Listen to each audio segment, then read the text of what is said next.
The prolonged, bitter fighting in Korea has again demonstrated the versatility of armor.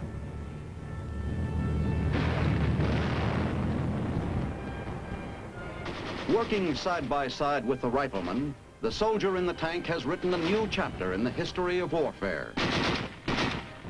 The irregular valleys and jagged hills of Korea were once considered impossible tank country. Nonetheless, the tankers found new ways to use their land destroyers and remain in the fight throughout the campaign.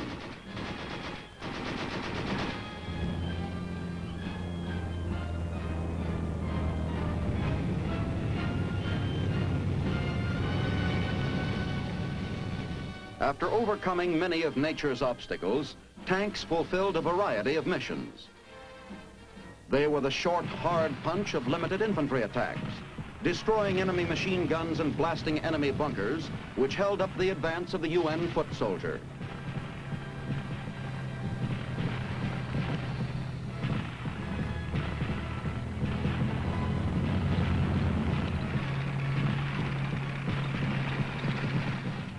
United States armor engaged the enemy shortly after the original communist surprise attack. In the early, desperate days of the Korean fighting, light Chaffees used in the Japanese occupation were thrown into battle by elements of the 24th Division.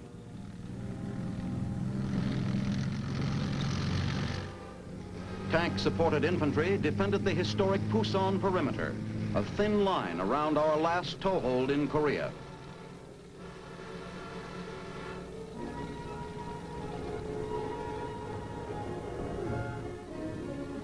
When the UN surprise landing behind the enemy lines at Inchon relieved the pressure in the south, an armored task force of the 1st Cavalry Division broke through the Naktong River line for a rapid drive north. Coordinated with this sweep of armor was the drive of the 7th Infantry Division southward from Inchon. When these two forces met, they trapped 50,000 North Korean troops, defeating the communist plans for a quick victory. Immediately, the 8th Army seized the initiative and sped north to demoralize and destroy the retreating North Koreans. UN forces crossed the 38th parallel, and this time, their advance included the prize of North Korea, Pyongyang, its capital.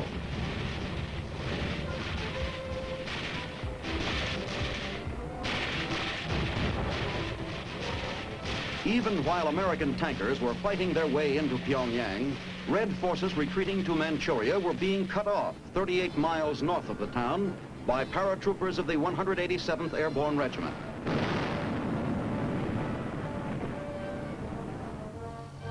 Another trap had been set, this time between paratroopers and men of the armored force. When tanker and paratrooper met, they had wiped out organized enemy resistance in Korea.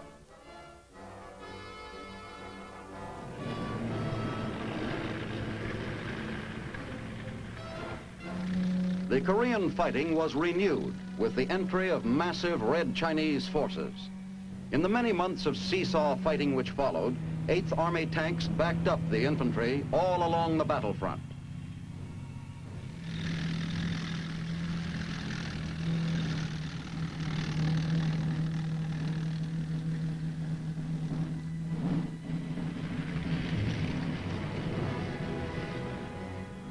Sherman and Patton tanks figured prominently in halting the Chinese attack and in the counterdrive that led to the recapture of Seoul.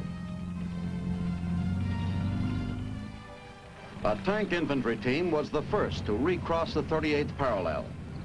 The soldier in the tank and the soldier with the rifle combined teamwork and team spirit, living up to the rich traditions of cavalry and infantry.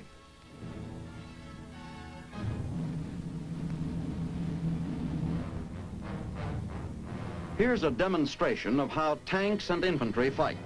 The rifleman clears the way for the tanks, while the tanks use their machine guns to destroy enemy automatic fire.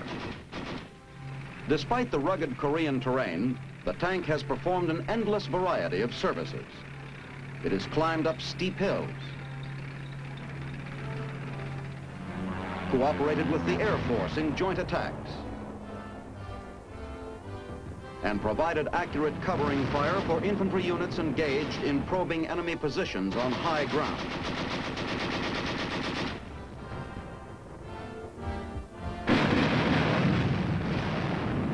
Where necessary, it has acted as a long-range gun, along with howitzers and mortars, to pound fortified hill positions.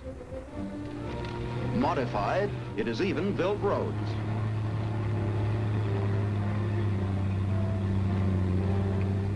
American armor has fought against overwhelming enemy strength.